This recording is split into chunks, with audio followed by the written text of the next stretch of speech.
Bonjour à tous et bienvenue sur cette nouvelle vidéo. Cette nouvelle vidéo de... après 6 ans, finalement, après 6 ans.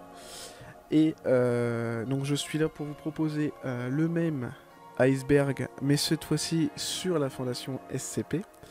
Alors la fondation SCP, j'ai bien conscience qu'elle est très compliquée à comprendre narrativement et dans son univers, donc je vais vraiment essayer de faire au plus simple possible, vraiment. Histoire de ne pas vous perdre.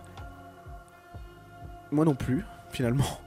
Alors bien sûr, beaucoup de youtubeurs ont déjà parlé du même iceberg, et je pense à Farod et Feldup avec leur iceberg respectif. Et donc je tiens à rappeler que bien évidemment, un iceberg n'est pas ancré dans l'horreur. Ce n'est pas forcément de l'horreur à tous les niveaux. Plus on descend crescendo dans les abîmes, plus finalement on se rend compte que c'est des éléments que le public ne connaît pas. Je vais vous proposer de plonger ensemble dans les bas-fonds de l'iceberg afin de mettre notre tête sous l'eau pour pouvoir analyser ensemble l'iceberg de la fondation SCP. Mais avant tout, je vais faire un petit brief, un petit résumé du rôle de la fondation SCP. Alors, je tiens à préciser que la fondation SCP de base est ultra sécurisée, ultra secrète, et qu'elle est au-dessus des lois. Et elle agit bien entendu à l'échelle mondiale. La fondation, bien entendu, est investie par tous les pays du monde, la plupart des pays du monde, mais en globalité tous, afin de confiner les entités, objets et phénomènes anormaux. Toutes les anomalies que la fondation gère sont un danger absolu pour la sécurité du monde. Alors avec leur degré de niveau, mais ça on va le voir juste après, mais que ce soit autant sur le plan physique que bien sûr psychologique. La fondation, bien sûr SCP, assure le maintien de la normalité pour que la population puisse vivre les jours, pour qu'elle n'ait pas à vivre bien entendu chaque jour avec de la peur, de la méfiance ou du doute, et pour préserver bien sûr l'indépendance de l'humanité vis-à-vis de toute forme extraterrestre, extradimensionnelle ou extra-normale. Alors bien entendu, comme je l'ai dit précédemment, la fondation SCP a pour but uniquement de contenir, sécuriser et protéger tout ce qui est en rapport avec une anomalie potentielle qui pourrait mettre en danger l'humanité. Donc la fondation sécurise les anomalies dans le but de les empêcher de tomber entre les mains d'organisations civiles ou adverses à travers une observation approfondie et une surveillance intensive, et en interceptant de telles anomalies dès que l'opportunité s'en présente. La fondation confine les anomalies dans le but d'empêcher leur influence ou leur effet de s'étendre en relocalisant, dissimulant ou démantelant celles-ci ou en empêchant toute prise de connaissance de leur existence par le public. La fondation protège l'humanité des effets de ces anomalies autant que des anomalies elles-mêmes jusqu'à ce qu'elles soient pleinement comprises ou que de nouvelles théories scientifiques puissent expliquer leurs propriétés et leur comportement. La fondation peut également neutraliser ou détruire les anomalies en dernier recours si elles sont jugées trop dangereuses pour être confinées. Alors bien entendu, je reviendrai sur tous les paramètres de la fondation SCP au fur et à mesure de la vidéo, car de toute façon, on les retrouvera, puisqu'elles seront dans l'iceberg. Et donc je tiens à dire aussi que je me suis énormément inspiré de la vidéo de Wendy Goon, je mettrai sa chaîne dans la description, qui est un anglophone qui a fait son iceberg, qui a utilisé l'iceberg de quelqu'un pour en faire une vidéo. Donc je me suis inspiré énormément de son iceberg à lui, j'ai changé beaucoup de choses. J'ai retiré beaucoup de choses, j'ai retiré énormément de choses qu'il avait mis, et bien entendu j'en ai rajouté pour ma part. J'ai changé les différentes classes qu'il avait mis en fonction de ce que lui pensait dans l'iceberg. Je trouve que c'est mieux ainsi. Et on va pouvoir partir dans notre iceberg de la fondation SCP. Mais pour nous en français. Et maintenant, je vous propose d'aller mettre les pieds au sol en commençant par la surface de l'iceberg.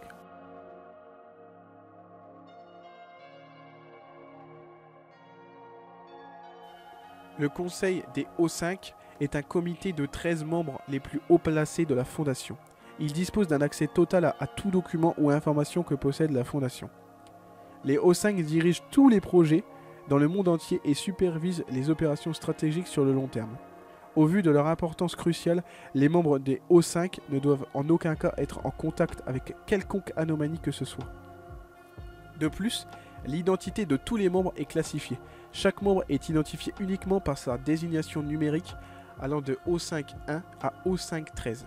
Les membres sont si secrets que les chercheurs de la Fondation, qui ne sont pas au-dessus d'une autorisation au niveau 2, ne sont même pas au courant de leur existence.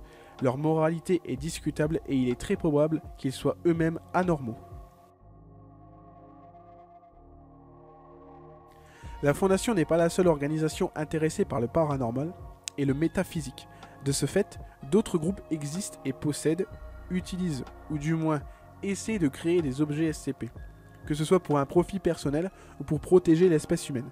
Certains groupes sont des organisations rivales, d'autres, dont des groupes dissidents de la Fondation, d'autres encore sont des associés auxquels la Fondation a octroyé sa confiance. Certains groupes ont jadis fait partie de la Fondation et ont décidé, pour n'importe quelle raison que ce soit, de se dissoudre de la Fondation et former leur propre organisation.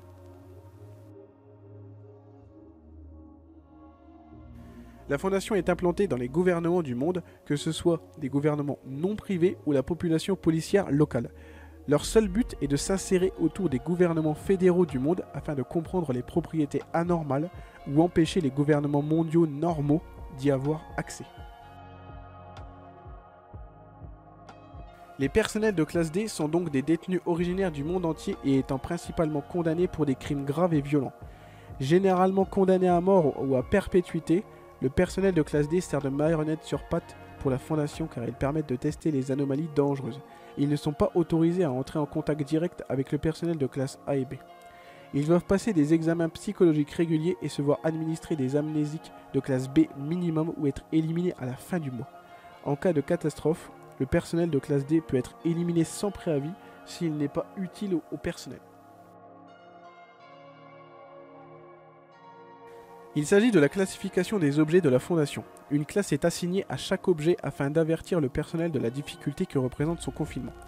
Il y a 3 classes basiques, Sur, Euclide et Keter. La métaphore de la boîte permet de comprendre plus aisément la classification que représentent ces classes. Il vous faut imaginer une boîte avec un objet à classifier. De ce fait, un objet est placé dans la boîte sans protection et il ne se passe rien. De ce fait, il est sûr. Ensuite, si vous mettez l'objet dans la boîte avec des chaînes et cadenas et qu'il reste à peu près tranquille sans qu'il y ait de danger imminent, alors il est Euclide. Mais si vous mettez l'objet dans la boîte avec des chaînes et cadenas et que même avec ses protections il est dangereux, alors il est Keter. Cependant, il reste une dernière classe de base qui est Thaumiel. Ainsi, pour la classe Thaumiel, si nous reprenons la métaphore de la boîte, alors l'entité elle-même est la boîte. Ce qui signifie que parfois certains SCP sont utilisés pour contenir d'autres SCP. Ces anomalies sont extrêmement rares et hautement secrètes. L'existence de la classe Thaumiel est classifiée au plus haut niveau et le statut n'est connu que des membres haut placés de la Fondation. La Fondation SCP est le projet d'écriture fictive le plus conséquent que le web ait connu, car des milliers de personnes se sont réunies sur ce collectif pour créer des créatures et étoffer le monde. Tout cela peut être déroutant à certains moments, et cela a donc créé la plus grande écriture collaborative que le web ait donc connue à ce jour. Les canons multiples sont un problème majeur à chaque fois qu'un projet d'écriture aussi conséquent est créé, et on va forcément arriver à un moment où plusieurs choses ne feront pas sens dans une seule interprétation narrative. C'est au lecteur de se faire sa propre interprétation de la réalité, et ainsi, à lui de savoir ce qu'il a envie d'adapter dans sa propre conscience de sa réalité. Et il y a des univers supplémentaires dans la Fondation SCP, comme par exemple le SCP-5000 qui provient d'un autre univers dans lequel la Fondation SCP est devenue diabolique et tue tout le monde sur Terre. Cependant, les univers multiples sont un bon moyen de croire que tout est réel, car cela peut faire partie de tel ou tel univers. L'usine est la proposition du Dr Bright de SCP-001. L'histoire est racontée dans un récit dont il parle que le fondateur de la Fondation SCP au début des années 1800, avec plusieurs autres personnes, ont découvert l'existence d'une usine qui produisait ces anomalies en utilisant une certaine forme de matière. Elle créait les objets surnaturels qui sont vus plus tard dans le canon comme différents SCP. Cela expliquerait l'origine des entités et notamment d'où venait le premier membre du conseil O5, Il était capable de comprendre le surnaturel en raison de ses expériences.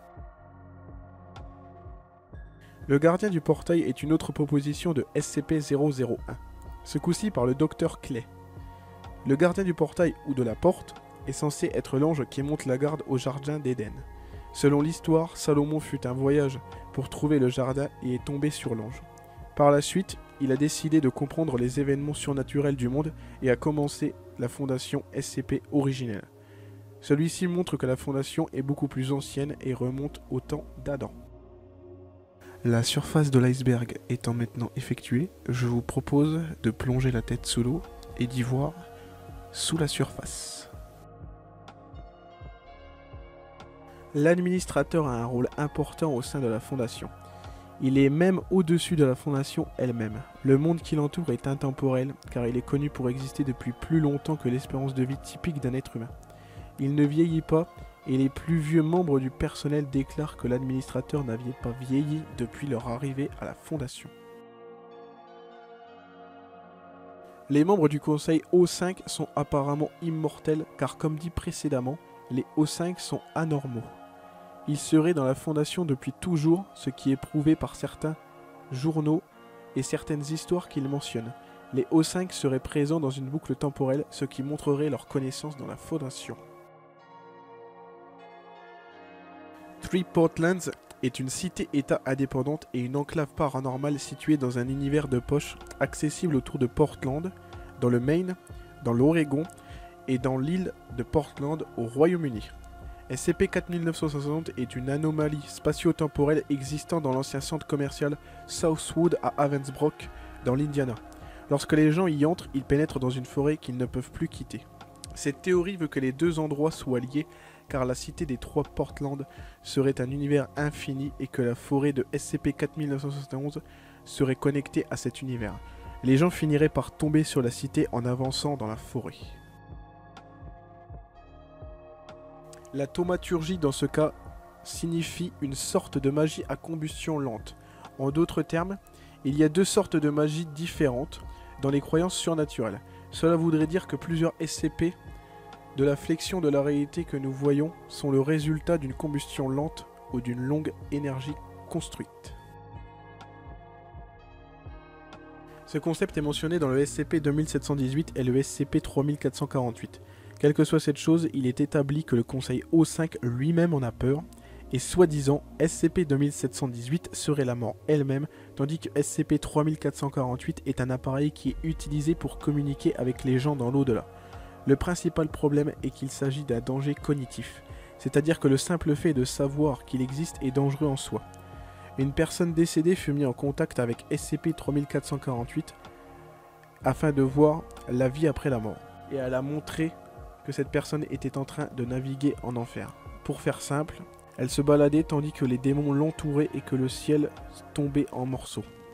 Ainsi, il est démontré qu'il n'y a pas véritablement de vie après la mort, du moins qu'elle est catastrophique, et le conseil O5 a pris des amnésiques afin d'oublier cette vision des enfers et de ne pas savoir quelle est la véritable vie après la mort. Elle est l'héritière moderne de la société Wondertainment, qui est une société de fabrication de jouets qui, soit accidentellement, soit parce qu'elle pense que c'est drôle, continue de créer des créatures anormales. Nous en apprenons plus sur Dr Isabelle dans SCP-5555. L'univers des SCP serait un jeu d'échecs où la Fondation joue contre d'autres personnes, dont Isabelle. Cet univers serait une boucle infinie liant des épisodes canons de SCP. Déjà, il y a une entité dans la Fondation SCP connue sous le nom de Roi Écarlate. Ce serait là aussi un dieu d'un autre univers qui essayerait de percer le nôtre afin de le contrôler. La Fondation en a été informée après que 7 femmes aient été réunies dans un rituel afin d'essayer d'amener le roi.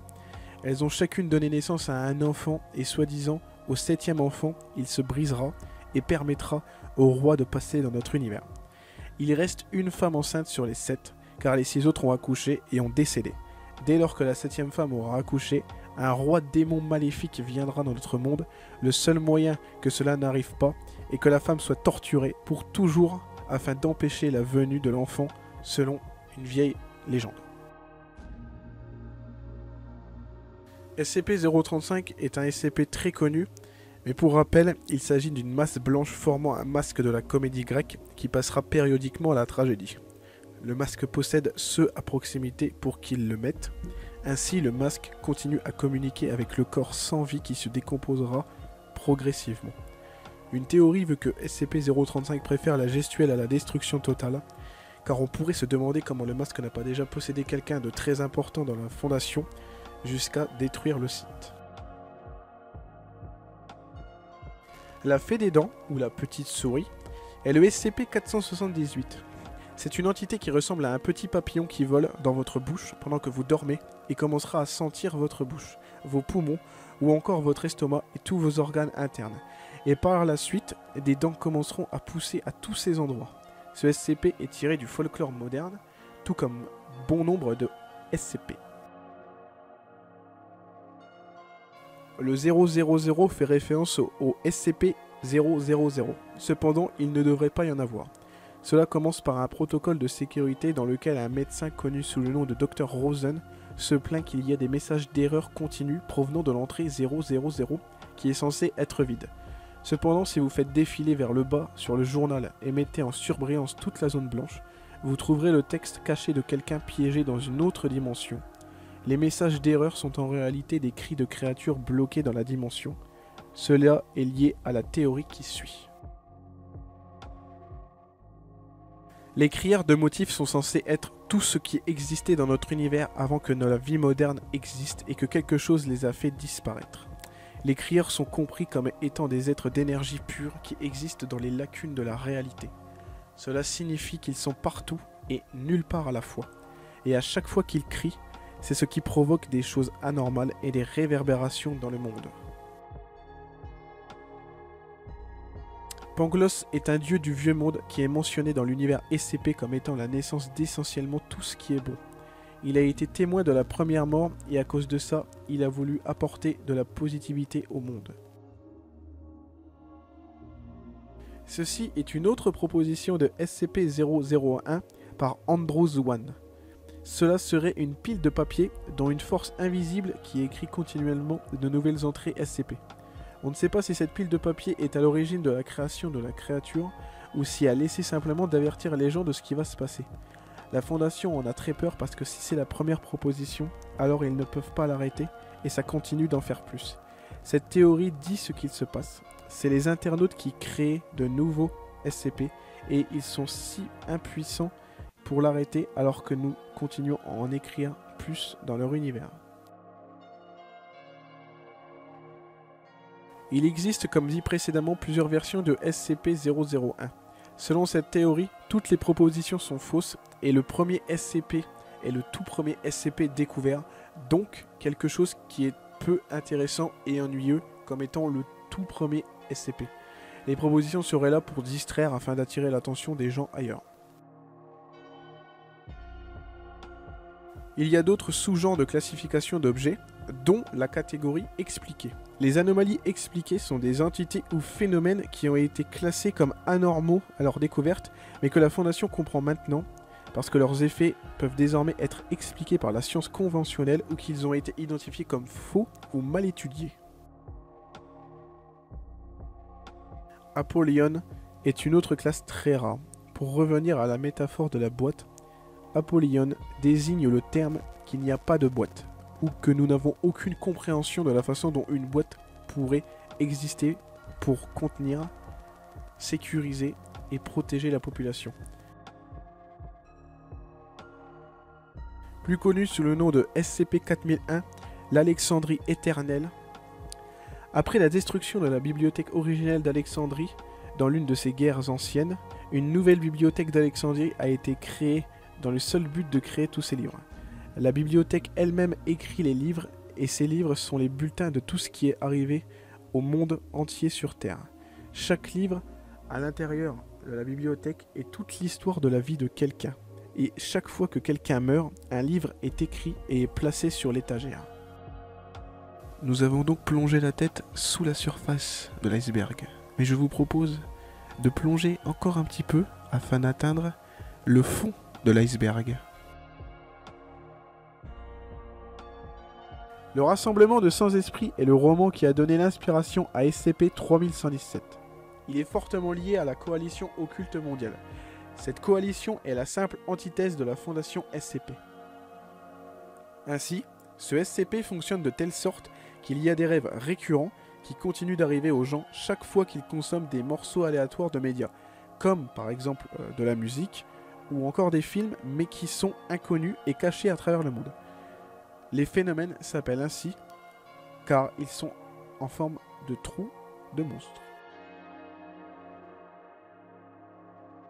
Ce coup-ci, ce n'est pas un SCP à proprement parler. Une personne du wiki souhaitait créer le lapin festif en tant que SCP, mais ensuite en a fait un skin dans le jeu vidéo Smite. C'est comme si un article SCP avait été transformé en skin Smite. Yaled Boss est une divinité dans le sarkicisme et le gnosticisme, tout en ayant des liens très étroits avec l'ensemble du mythe Cthulhu. C'est l'idée d'une créature qui à l'origine a créé la vie et était responsable de la flore et la faune. SCP-407 est une chanson dans une langue non identifiable qui est jouée par un magnétophone et à chaque fois que quelqu'un l'entend ou se trouve à proximité, ils deviennent des hybrides de plantes humanoïdes qui voient leurs cellules modifiées moléculairement pour correspondre donc à des arbres ou des fleurs. Cela fait référence au SCP connu sous le nom de Daleport. La ville de Daleport aurait connu une catastrophe qui aurait ouvert une brèche spatio-temporelle. Les événements font l'idée d'une boucle temporelle qui se produit continuellement sur elle-même, ce qui explique certaines anomalies qui se produisent tout au long de l'histoire. Les événements sont beaucoup plus importants et détaillés et je vous encourage fortement à aller voir ce SCP qui est connu sous le nom de SCP-1936. Cela a à voir avec le SCP-4714 qui est un petit jouet pour enfants en forme de licorne mais qui possède de vrais poils de licorne. A chaque fois que les petites filles le brossent, elles ont la capacité de faire un vœu qui ne se passe pas toujours très bien. Donc cela signifie que s'il y a de vrais poils de licorne dans ce SCP, il existe donc de vraies licornes dans notre monde. Ainsi, de par les plumes de phénix, elles existent aussi car elles ont été obtenues via les rêves des petites filles, et donc cela indique que les phénix existent aussi dans notre monde. Mais vu toutes les créatures, cela ne m'étonnerait pas. La Reine Blanche est une autre adaptation du personnage de la Reine Noire dans la tradition de la Fondation. Le Dr Gears est un autre chercheur très étrange qui mentionne plusieurs fois cette reine dans le récit. Dans le multivers, le Dr Gears a une fille qu'il quitta pour rejoindre la Fondation, et cette fille est venue le traquer pour se venger et détruire la Fondation SCP. La Reine Blanche est une pièce de théâtre sur ce sujet, et soi-disant dans un autre univers que celui précédemment cité. Il existe une version de la fille du Dr Gears qui est consciente du multivers, et c'est cette boucle complètement insensée qui continue de se produire à travers les chronologies, et elle décide de manipuler cela afin de détruire la Fondation, et potentiellement toutes les autres fondations de tous les autres différents univers. C'est donc essentiellement la fille du Dr Gears qui a le pouvoir de manipuler les différents univers. Ici, les deux personnages principaux du cycle Ouroboros s'affrontent avec l'épée du croyant et avec la lance du non-croyant. La lance du non-croyant est la lance qui a été utilisée pour poignarder le côté de Jésus sur la croix, et l'épée du croyant est l'épée de Lucifer qu'il avait quand il était chassé du ciel. Donc, vous avez l'objet de quelqu'un qui croit en Dieu et la lance de quelqu'un qui ne croit pas en Dieu. Ici, les objets se réunissant dans cet affrontement final qui réinitialise le cycle du temps. Containment Breach est un jeu vidéo qui a rendu la fondation SCP célèbre. Ici, le protagoniste doit s'échapper de la fondation car une brèche s'est formée et a causé beaucoup de morts. Le principal fonctionnement du jeu est basé sur le clignement d'yeux car le principal protagoniste doit faire face au SCP-173 qui vous tue si vous n'avez pas contact visuel directement avec lui. Ce jeu est dit comme un conte car il est raconté aux membres de la Fondation pour pouvoir mettre en garde sur la possibilité que si l'on laisse ceci arriver, alors beaucoup de gens vont mourir. Le Laboratoire Secret est un jeu vidéo indépendant fait sur la Fondation comme Containment Breach. Les deux jeux ont été acceptés comme étant canon même si le laboratoire est considéré comme l'antithèse de Containment Breach. Le major artistique fait référence à un scénario dans lequel l'intégralité de la fondation SCP est détruite, et c'est à tous les ennemis des SCP de se rassembler. Ici, les groupes se rassemblent et construisent un majeur gigantesque pointé vers le ciel. Oui, réellement. Nous avons parlé des classes D, qui sont des détenus recrutés afin d'être la chair à canon pour tout ce dont la fondation a besoin. Donc, soi-disant, après un mois à la fondation, les classes D sont juste tuées, tout simplement. Selon cette théorie, l'usine utilise les classes D comme matière afin de créer des nouvelles entités. L'usine étant l'idée d'un des docteurs du SCP-001. Le formatage mimétique fait référence au fait que plusieurs des pages SCP sont elles-mêmes formatées, et ce de manière à vous empêcher de savoir ce qui se passe, ou pour certains à vous tuer pour l'avoir regardé. La Fondation fait en sorte à cacher aux employés afin de nous confondre et nous faire perdre tout intérêt. La majorité des entrées SCP contiennent du texte caché réel. La plupart du temps, les informations fournis sont un danger cognitif et généralement les textes cachés existent afin de vous protéger contre toute information qui fuiterait de la Fondation, comme vous pouvez le voir sur cet exemple. Je vois que certains d'entre vous ont réussi à arriver jusqu'ici. Très bien, très bien. Bien dans ce cas, je vous propose d'aller ensemble dans les abîmes. La Fondation cherche par tous les moyens pour être secrète et garder toutes les informations. Chaque fois que quelque chose est divulgué, c'est un problème. Et souvent, des leaks sur 4chan sont mentionnés sur une page et en temps réel, l'auteur la modifie pour mentionner que des informations ont fuité sur 4chan. C'est une façon cool de montrer le lien entre notre monde réel à partir de la Fondation elle-même. Ceci correspond à la phase avec laquelle, au fur et à mesure, de plus en plus de personnes participent à l'écriture des SCP. Il devient de plus en plus difficile de vraiment comprendre ce qu'est le vrai récit, mais l'explication de cela dans l'univers est que si nous approchons de la fin d'une boucle temporelle, ou si le cycle commence à se briser, alors il est logique que la réalité n'ait aucun sens. C'est une manière de montrer que les choses sont comme elles sont dans l'univers. O5-13 fait référence au 13e membre du conseil des O5. La manière dont il est amené est très étrange, car il n'existe tout simplement pas, ou du moins pas tout le temps. Dans plusieurs récits, il y a mentionné 12 membres et parfois 13. L'idée derrière, c'est que 13 n'est pas réellement une créature ou une entité, c'est plutôt quelque chose qui est appelé à prendre des décisions pour la Fondation, ou qui existe en dehors de notre plan d'existence et qui vient de temps en temps pour aider le comité. Nous avons plusieurs récits, car vous avez probablement compris ce point, les récits sont très difficiles à souligner, comme les canons et les univers multiples, mais plusieurs récits ont un sens dans l'univers, si tout le monde a ses propres motivations et peut aussi être des vendeurs de réalité. Peut-être qu'une grande partie de ce que nous vivons est en soi le travail de ces grandes divinités, créant leurs propres récits comme ils le souhaitent.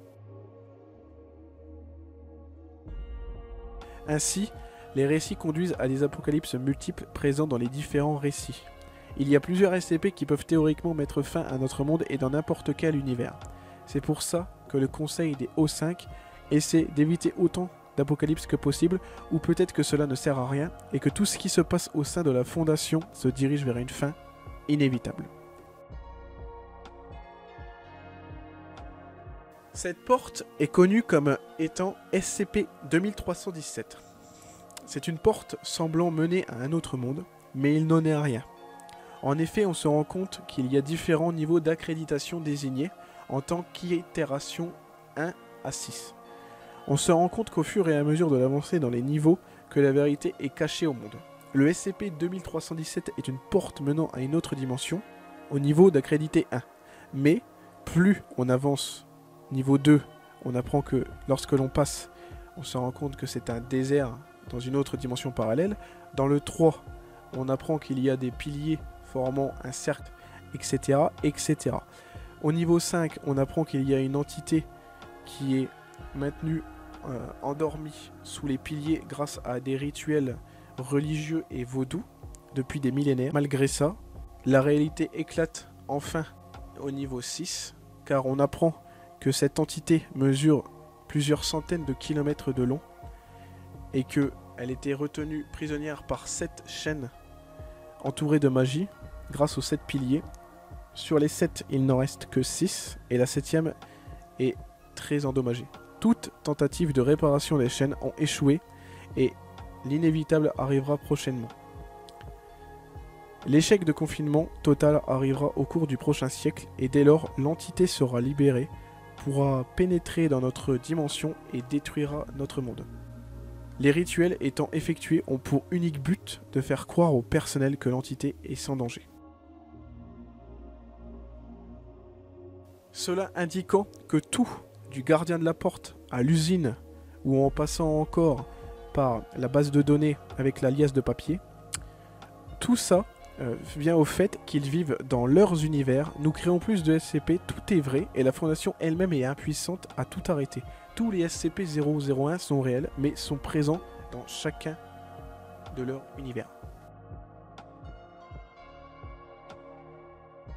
La fondation est réelle.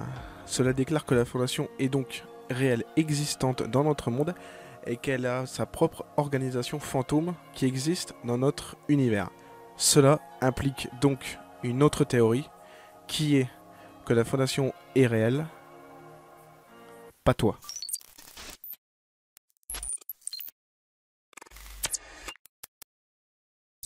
En effet, la fondation est réelle, mais pas toi. Le concept de je pense, donc je suis revient réel dans cette théorie, tout comme notre compréhension du fonctionnement de l'univers. Ce n'est pas parce que nous nous pensons conscients que nous ne le sommes pas. Comme le simple fait de penser suffit à justifier ma propre existence, alors que penser à autre chose, comme le fait de ne pas être réel.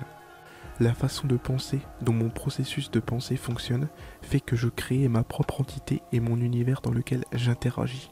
Ainsi, pour justifier ma propre existence par mes propres pensées, et de justifier l'existence de mes pensées elles-mêmes. Même la fondation elle-même a pensé à ce processus. Plusieurs théories et SCP vont en tandem, déclarant que c'est peut-être toute l'imagination d'une personne différente, et peut-être que rien de ce que nous savons ne peut être connu avec certitude, et dans ce cas, que pouvons-nous bien savoir ?